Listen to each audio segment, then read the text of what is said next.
నమ్మదగిన యేసు నామంలో శుభం పలుకుతూ నేను నేటి బంగారు పరిగా ధ్యానాన్ని ఆరంభిస్తానండి. మరి చాలా చాలా విలువైన తలంపులు ఉంటాయి. మనం ధ్యానం చేసుకుంటూ ఉంటే ఆత్మీయంగా మనం ఎంతగానో మేలు పొందుతామని నా కోరిక. అయితే మనకు దేవుడిచ్చినటువంటి వనరుల్లో ఆయన ఉనికి ఉంటుందని గమనించుకోగలిగితే సైన్స్లో ప్రాముఖ్యమైన పదాలు ఏమున్నాయి? నీరు, గాలి, ఆహారం, వెలుగే కదా. మరి నీరైతే ఏసే జీవాహారము జీవజలపు ఊట అన్నారు. మనల్ని కూడా ఊరేడు నీటి బుగ్గగా చేస్తాను కూడా అన్నాడు. అయితే గాలి ఆయన ఊపిరే మనకిచ్చాడు కాబట్టి నేనే ఊపిరే ఉన్నాను, జీవము ఊపిరి నేనే అని అన్నాడు. అంతేకాదు ఆహారము నేనే జీవాహారము, అనుదిన ఆహారం కూడా నేనే అన్నారు. వెలుగు నేను లోకానికి వెలుగై ఉన్నాను క్రీస్తు చెప్పారు. మనలో కూడా వెలుగుగా చేస్తా అన్నారు. మరి బైబిల్లో ఏ మాట కూడా వ్యర్థం కాంది ఏది ఉండదు కదా. మరి సమూయేలు యవన కాలంలో ఏలి కుమారుల వలె పాపం చేయట కన్నా తల్లి వలె ప్రార్థన ప్రాముఖ్యత అలా చేయుటే మేలు అనుకున్నాడు. ఏది మేలు అనే అంశంలో అది మేలు అనుకున్నాడు. చెరసాల పారిపోయినటువంటి చెరసాల్లో పడినప్పుడు యోసేపు కూడా మరి పాపం చేసే పరిస్థితి సంతోషపెట్టడం కన్నా నేను దేవుని చిత్తం నెరవేర్చడం మేలు అనుకున్నాడు. అలాగే మోషే కూడా ఫరో కుమారుని అనిపించుకుంటా కన్నా అల్పకాల పాప భోగ అనుభవించటం కంటే దేవుని ప్రజలతో శ్రమ అనుభవించడం మేలు అనుకున్నాడు. షడ్రక్ మేషక్ అబేద్నెగో వాళ్ళు కూడా మరి విగ్రహాలకు మొక్కి ప్రాణాన్ని కాపాడుకుంటే కంటే అగ్నిగుండమే మేలు అనుకున్నారు. దానియేలు కూడా పారసిక రాజు కొరకు మరి ఆయన గురించి ప్రార్థించాడు. ఆయన మరి తన ప్రాణాన్ని కాపాడుకుంటే కంటే సింహపు గుహలో పడి మరణించటే మేలు అనుకున్నాడు.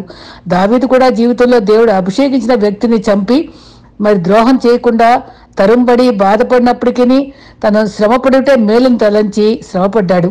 పౌలైతే తన స్థితిలో అసంతృప్తి పొందుట, మరి ఏ స్థితిలో ఉన్నను మరి తృప్తి చెందటం ఏంటో అదే మేలు అనుకున్నాడు. మరి చదువు, ఉద్యోగము, అన్ని ఆస్తిని సంపాదించుకుంటే పాపంలో జీవించి పాపంలో చచ్చిపోవడం కన్నా ప్రతి విశ్వాసి కూడా యేసుక్రీస్తు సంపాదించుకొని పాప క్షమాపణ పొంది పరలోకంలో చేరటమే మేలు అనుకోవడం చాలా చాలా అవసరం. నిజంగానండి, ధనవంతుడట సముద్రం లాంటివాడు. ఆ నీరు దాహం తీర్చదు కదా. అయితే సంస్కారవంతుడు దైవభక్తి కలవాడు మాత్రం మంచి నీటి బావి వంటి వాడు. ఊరందరికీ ఆ మంచి నీరు ఉపయోగపడుతుంది కదా, అందరికీ ఉపకారిగా ఉంటాడు. సముద్రం ఎంత నీరున్నప్పటికీ మరి అది ఒక బిందెడు మంచినీళ్ళ విలువ లేదు. కాబట్టి మన దగ్గర ఎంత ధనం ఉన్నా సరే మంచితనానికే ఎక్కువ విలువ ఉంటుంది. కాబట్టి మనం మంచితనాన్ని పెంచుకుందాం, ప్రభువులో జీవిద్దాం. అయితే ఈ దినాన్న కీర్తన 144 దావీదు కీర్తన ఆరంభించుకున్నాం కదా. దాంట్లో 10 విషయాలు ఎందుకు స్తుతిస్తున్నానో చెప్పాడు. 1-2 విషయాలు ఆయన మనల్ని ఆరాధించుకోవడానికి చక్కటి వనరులు ఉన్నాయండి. ఆయన మన ఆశ్రయదుర్గం అన్నాడు, మరి మన పోరాటం నేర్పించేవాడు అన్నాడు, మరి కోట కేడము కృపాశక్తి సంపూర్ణుడు అన్నాడు, నాకు ఆశ్రయదుర్గం అన్నాడు, నా జనులను మరి రక్షించేవాడన్నాడు. ఈ రకంగా మనం దేవుణ్ణి ఆరాధించుకోవడానికి ఎంతో చక్కని మాటలు దావీదు మనకి అనేక సందర్భాల్లో నేర్పిస్తూనే ఉన్నాడండి. ఆయన చక్కని మాటల యొక్క సంపుటి మనకి ఎంతో ఆహ్లాదాన్ని కలిగిస్తుంది. ఇదే రిపీటెడ్గా ఉందేంటి అనుకుంటాం కాదంటే ఒక్కొక్క మాటలో ఒక్కొక్క ఔన్నత్యం దాగి ఉందని మనం గమనించుకోవాలి. దుర్గము తప్పించేవాడు, ఆశ్రయించేవాడు అని చెప్పి మా ప్రజలను కూడా నాకు లోపర్చేవాడు అని కూడా చెప్పుకుంటూ వచ్చాడు. అయితే అందుకనే స్తుతిస్తా అన్నాడు. గొలియాతుతో యుద్ధం చేయడానికి మరి సౌలైతే కలవరపడిపోయాడు. తను మాత్రం నిర్భరంగా ఆ పరిస్థితి అంతటిని ఎదుర్కొన్నాడు. ఆ చేతులకు యుద్ధం నేర్పేవాడు నాకు దేవుడున్నాడు నాకు అని సౌలుకు మాత్రం తెలియదు. అయితే ఇదే మాట కీర్తనలో 18:34 నా చేతులకు యుద్ధం నేర్పేవాడు ఆయనే. అదే మాట అండి 18:34 కీర్తనలో, నా బాహుకు ఇత్తడి విల్లును ఎక్కుపెట్టేవాడు. అంటే మన చేతిలో మన చేయి పెట్టి ఆ బాణం చేతిలో పెట్టి ఎలా వాడాలో, శత్రువుని ఎలా చేయాలో అదృశ్యంగా మనకు సహాయం చేసే ప్రభు మనకున్నాడని నమ్మాలండి. ఆయనకే నా భక్తి ఉంది, నా ఘనత ఉంది, నా రాజు అనే మాట ఎప్పుడు గర్వపడలేదండి. తన ఘనత అంతా దేవునికి ఆపాదించాడు. నా దేవుడు గొప్ప దేవుడు, దయామయుడు, కటాక్షం గలవాడు, ఆయన్నే ఘనపరుస్తా అని ఆయనలో దేవుల్లో ఆయనలో దేవుడు ఉండే రీతిగా కాపాడుకున్నాడు. 2 సమూయేలు 27:27-35 నా చేతులకు అదే మాట అండి, నా చేతులకు యుద్ధం నేర్పు వాడు, ఆయన నా బాహువులకు ఇత్తడి విలువను ఎక్కుపెట్టును. అది ఇన్నిసార్లు చెప్పాడంటే ఎంతగా అనుభవించాడో చూడండి. ఆ వర్డ్స్ అన్ని దావీదు చెప్పాడు. తర్వాత దేవుడు సౌలు నుంచి తప్పించుకున్న తర్వాత దేవుడు ఇచ్చిన విజయాన్ని బట్టి, దేవుడు రక్షించిన విధానాన్ని బట్టి దేవుని ఎంతగానో స్తుతించాడు. 12:14 మనం మా పక్షంగా ఉన్నావు అని తను 7 రకాల దీవెలు తెలిపాడండి. గొప్ప దీవెలు ఏంటంటే 12వ వచనంలో ఉన్నాయండి. ఇది 192 మన కీర్తనలోనే, మరి 92వ కీర్తనలో ఉంటుంది చూసారా, ఖర్జూర వృక్షం వలె మళ్ళీ బొవ్వ వేస్తారు, ఎదుగుతారు అని అంత ఆ మాట ఉంటూ 128వ కీర్తనలో కూడా ఉండే దీవెన అన్నీ ఇక్కడ ఇమిడి ఉన్నాయి. ఏమనంటే నా కుమారులు తమ యవ్వన కాలమందు ఎదిగిన మొక్కల వలె ఉన్నారు, వాళ్ళు ఎదుగుతారు, ఒలివ మొక్కల్లాగా ఉంటారు. అంటే ఎంత దీవెనండి, ఆశీర్వాదకరంగా ఉండే ఒలివ ఎంతో విలువైంది ఇశ్రాయేల్ దేశంలో. దాని యొక్క అభిషేకానికి గుర్తు, ఆకులు ఎంత ఔషధ ఫలాలు, అంత రకంగా నా బిడ్డలు ఉన్నారనేటువంటి ధైర్యంతో చెప్తూ వచ్చాడు. వాళ్ళు ఎదుగుతున్నారు. కుమారులు కూతుర్లు కూడా నగరపై చెక్కిన మూల కంబం వలె ఉన్నారంటే బ్యూటిఫుల్గా ఉన్నారు. వాళ్ళు దేశమంతటికి కూడా వాళ్ళు చాలా స్ట్రాంగ్గా దీవెనకరంగా ఉన్నారు. ఇదే కాదు, తనకుండే సంపద అంతా 48 ద్వితీయోపదేశ కాలంలో ఉన్న దీవెనలన్నీ మీకు మనకు ప్రాప్తిస్తాయని కూడా అక్కడ జ్ఞాపకం చేస్తుందండి. పిండి పిసుకు తొట్టి దీవించబడుతుంది. నువ్వు వెలుపలకు వచ్చినప్పుడు దీవించబడతావు, లోపలికి వచ్చినప్పుడు దీవించబడతావు. నువ్వు తలగా ఉంటావు, తోగ్గా ఉండవు. నీ గర్భంలో దీవిస్తాను. ఎన్నో దీవెనలు 14 వచ్చిన వరకు సమృద్ధిగా ఉన్నాయండి. అదే ఇక్కడ గొర్రెలు వృద్ధి పొందుతాయి, ఎడ్లు బరువులు మోస్తాయి. ఇటువంటి స్థితి గల వారు ధన్యులు. 7 దీవెనలు ఉన్నాయండి అక్కడ, 7 బ్లెస్సింగ్స్. అన్నిటికన్నా ప్రాముఖ్యమైన బ్లెస్సింగ్ మనం కంటతా పెట్టి మన ప్రార్థనలో చెప్పుకోగల మాట, నేను ఎక్కువ వాడే మాట 15వ వచనం అండి. యెహోవా దేవుడు కాగల జనులు ధన్యులు. మళ్ళీ చెప్తాను, యెహోవా దేవుడు కాగల మనమందరం కూడా, జనులమందరం కూడా మనము బహుధన్యులం అని మాత్రం మనం తప్పకుండా 144 చివరి వచనం మనం చాలా జాగ్రత్తగా గుర్తుపెట్టుకుందామండి. తర్వాత మనకి ఉన్నటువంటి అధ్యాయాలు చాలా కొద్దిగా ఉన్నాయి. 150 దానికి వచ్చేస్తున్నాం. ప్రభు మనకి చాలా మంచి ధన్యత ఇచ్చాడు. ఇక్కడ ఇంకొక సందర్భంలో ఇదే అధ్యాయంలో 8:4 కీర్తనలో చెప్పిన మాటే ఉంది. మనుషుల్ని జ్ఞాపకం చేసుకోవడానికి ఏపాటివాడు, సూర్యచంద్రులను కూడా అన్నిటినీ పక్కన పెట్టి మన ఆపత్కాలంలో మొర పెడితే మనల్ని విజ్ఞాపనలన్నీ ఆలకించేవాడు దేవుడు మనకున్నాడు. మరి 3-4 వచనాల్లో మనుషుల జీవితము ఎంత బలహీనమైంది మరి అని విజ్ఞాపనలు కూడా అడుగుతూ మరి చాలా చక్కటి మాట చెప్తా ఉంటాడు ఇక్కడ. ఏదంటే నేను విజ్ఞాపనలు చేసుకుంటూ అనుదినము 145 కీర్తనలో నిత్యము స్తుతిస్తాను, అనుదినము నేను స్తుతిస్తాను, నిత్యము నామము స్తుతించుతాను. మహాత్యం గలవాడు, అధిక స్తోత్రం అందగిన వాడు. మరి ఒక తరం వారికి క్రియలు చెప్పుకుంటారు. మరి ఈ గత అధ్యాయంలో కూడా మనకి ఎంతో చక్కగా ఒక మాట చెప్పాడు. ఏంటంటే దేవుని గురించినటువంటి కొత్త కీర్తన, అది నేను ఉపేక్షించాను, మళ్ళీ చెప్తాను. 144లో అది అవసరమైన మాట 7-8 వచనాల్లో ఉంటుంది. మరి బాణాలు మనం నేర్పించబడని కాకుండా మరి నేను స్తుతిస్తాను, నేను కీర్తిస్తాను, నేను నీ గురించి పాడతాను. నేను దేవా 9 దేవా నిన్ను గురించి నేను ఒక కొత్త కీర్తన పాడతాను, 10 తంతుల సితారాతో స్తుతిస్తాను. నీవే రాజులకు విజయం ఇస్తావు, ఖడ్గాన్ని తప్పిస్తావు. వాళ్ళందరి యొక్క కుడి చేయి అబద్ధాంతో ఉంది, కానీ నేనైతే ఇలా దీవించబడతాను అని 144లో పదే చెప్పాడండి. ఇవన్నీ బాధలు పెడుతూ ఒక పక్కన మొరపెడుతున్నాడు, ఒక పక్క కీర్తిస్తున్నాడు. నీ కోసం నేను గానం చేస్తాను అని విజ్ఞాపన చేసుకుంటూ కొత్త కీర్తన పాడతాను. యెహోవా మీద క్రొత్త కీర్తన పాడుడి, భూజనులారా మీరు పాడుడి మీరు, యెహోవాకు పాడుడి. నిజంగా పాట చాలా విలువైన పాట అండి. యెహోవాకు మనం పాడాలి, అలా పాడుతూ ఆయన్ని స్తుతించాలి. ఇక్కడ 145కి వద్దామండి.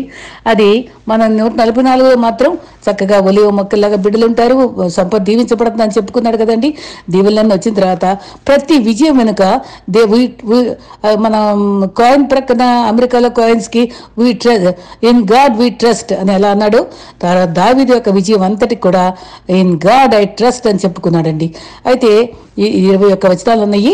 1-2 వచనాల్లో మాత్రం ఆయన ఎంత చక్కగా సంబోధించాడో చెప్పాడు. ప్రతి మాటకు కూడా ఒక రకమైన విలువను మనం ఆపాదించుకోవాలండి. రాజైన నా దేవ, అసలు ఆయనే రాజు, దేవుణ్ణి రాజు అని చెప్పుకుంటున్నాడు. రాజైన నా దేవా నిన్ను ఘనపరుస్తాను, నీ నామము నిత్యము సన్నుతిస్తాను. 145 కీర్తన.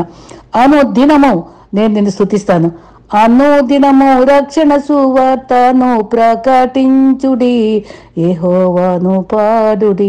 అనుదినము, ఎందుకంటే ఆయన మహాత్యం గలవాడు, అధిక స్తోత్రం తగినవాడు, ఆయన మహాత్యం గలవాడు అనే మాట పదే పదే చెప్తాడండి. ఒక తరం తర్వాత ఒక తరము నీ క్రియలు కొనియాడతారు.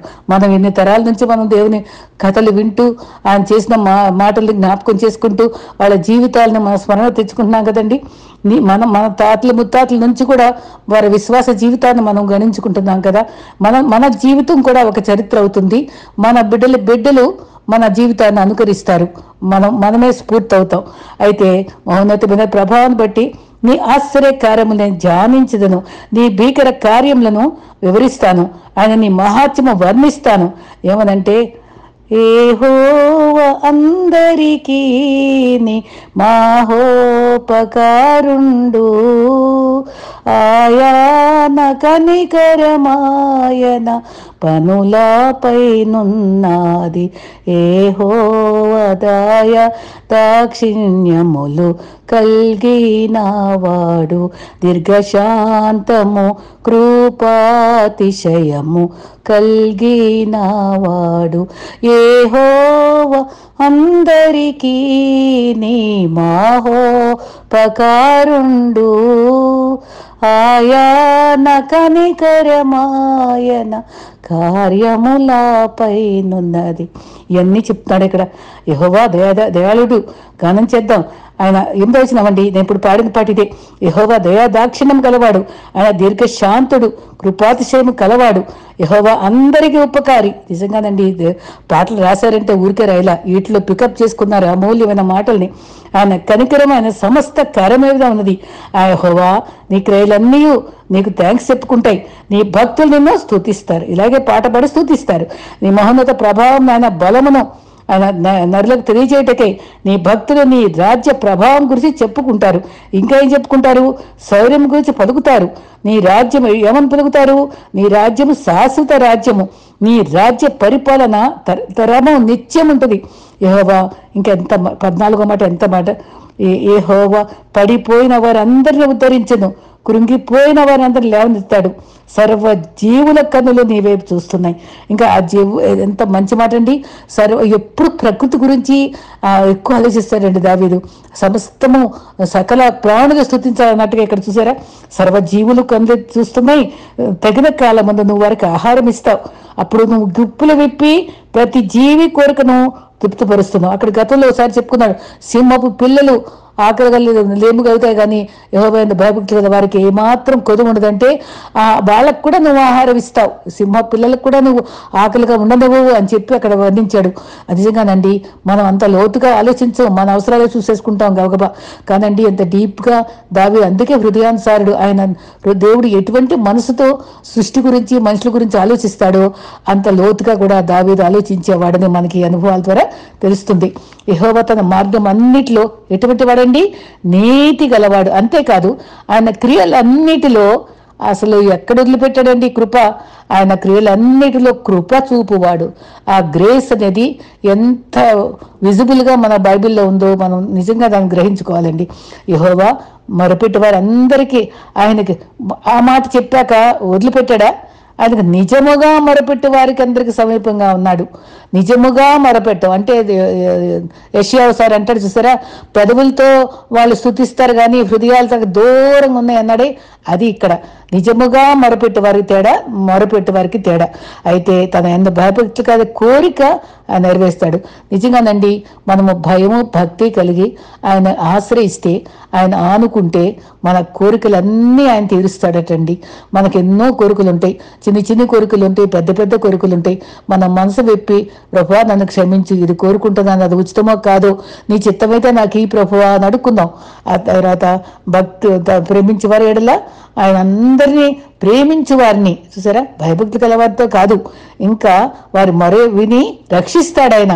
ఆయన ఏం చేస్తాడో చూడండి, రక్షిస్తాడు. అంతేకాదు ప్రేమించి వారు అందరినీ కాపాడుతాడు, భక్తిహీనులందరూ నాశనం చేస్తాడు. అప్పుడు ఈయన ఏం చేస్తాడు, ఇవన్నీ గమనించుకుని నా నోరు యెహోవాను స్తోత్రము చేయును, శరీరులందరూ ఆయన పరిశుద్ధ నామమును నిత్యము సన్నుతిస్తారు. మరి రాజువైన సంబోధించుకున్నాడు. తర్వాత ఆయన అన్ని రకాల బ్లెస్సింగ్స్ కూడా జ్ఞాపకం చేసుకున్నాడు. కృపాతిశయం గలవాడని చెప్పుకున్నాడు. తర్వాత నిత్యము రాజ్యం వెళ్తాడని చెప్పుకున్నాడు. పడిపోయే వారు లేవనెత్తుతాడని, గుప్పులతో తీరుస్తాడని. కీర్తనలు 85:9 మన దేశంలో మహిమ నివసించినట్లు ఆయన రక్షణ ఆయనకు భయపడే వారికి సమీపంగా ఉంది. అది పదే పదే ఆ మాటలు వింటున్నామండి మనం. ఆయన భయపడే వారికి రక్షణ సమీపంగా ఉందని కూడా చెప్పుకున్నాడు. మరి అతనికి నిజముగా మొరపెట్టాలని మాత్రం చక్కగా వివరించి పడిపోయిన వారిని ఉద్ధరించేవాడని కూడా చాలా చక్కగా చెప్పాడు. భయంగా భక్తితో మనం ఆయన్ని సేవించేవారిగా ఉండాలని చాలా స్పష్టంగా కోరుకున్నాడు. భయంతో భక్తితో ఉంటే రక్షణ సమీపంగా ఉంది. ద్వితీయోపదేశకాండం 4:7 దేవుడు మొర్రపెట్టే వారికి మన దేవుడైన యెహోవా సమీపముగా ఉన్నట్లు మరి ఏ దేవుడు సమీపంగా ఉన్నాడు అని ప్రశ్నిస్తున్నాడండి. ఆ తండ్రి అని పిలిస్తే కుమారుడా అని పలకరిస్తున్నాడు. దయగల వారిపై దయ చూపిస్తాడు. దయగల దేవుడు మరి మంచిగా మనల్ని స్పందిస్తాడు. మన ప్రార్థనలకి పూర్ణ హృదయంతో ఆయన వెతకాలి. యెహోవాను యెషయా 55:6 కూడా ఉంటుంది, యెహోవా దొరుకు కాలములో వెతకండి, సమీపంగా ఉండు కాలంలో ఆయన సమీపించి ఆయన అడుక్కోండి. ఒంటరిగా వేదలతో ఏకాగా ఉన్నప్పుడు, గుండె బరువుతో భయంతో ఉన్నప్పుడు, నిరాశతో ఉన్నప్పుడు ఆయన ప్రార్థించాలి. మన భయపడకుండా మనము ప్రార్థించకుండా ఉండాలి. నేను చాలాసార్లు పాడిన పాటే మళ్ళీ జ్ఞాపకం చేస్తాను. నీవే స్వయముగా నీ కష్టములలో దేవాయని ప్రార్థించుచునుండగా దేవుని వాగ్దాన వలినాన్కొని దీవెన కొరకై దిటముగా వేడగా దైవ గ్రంథమందున్న వాక్యములే వరాల మూటలంచువా ఏ విధముగా మేలు దాటి కీడు రాగలదా భయపడరాదు క్రీస్తు విశ్వాసే భయపడి దిగులు పడరాదు సుమి భయపడుటెందుకు బైబిలు నందున దయమగు వాగ్దానంబులు కలవు భయపడకూడదడి పలుకులు జయము కలుగా 365 కలవు ఏడాది పొడుగున భయపడకు నిరాశ పడకు మెండునా. మరి దాదాశేఖర్ పాట అండి, మా అమ్మ నేర్పారు. నిజంగా చాలా ఇష్టమైన పాట అది, చాలాసార్లు పాడాను. ప్రభు మనల్ని భయపడకుండా వాగ్దానంలో ఆనుకొని జీవించే ధన్యత, ఈ చక్కటి తలంపులు మన హృదయాలు నిండుగా నిండిపోయి ప్రభుని నిజంగా మొరపెడుతూ ఆరాధిస్తూ సమీపంగా ఉంటూ ఆయన రాకడికి సిద్ధపడదామండి. అటు ధన్యత మనందరికీ దేవుడిచ్చుగాక. ఆమేన్.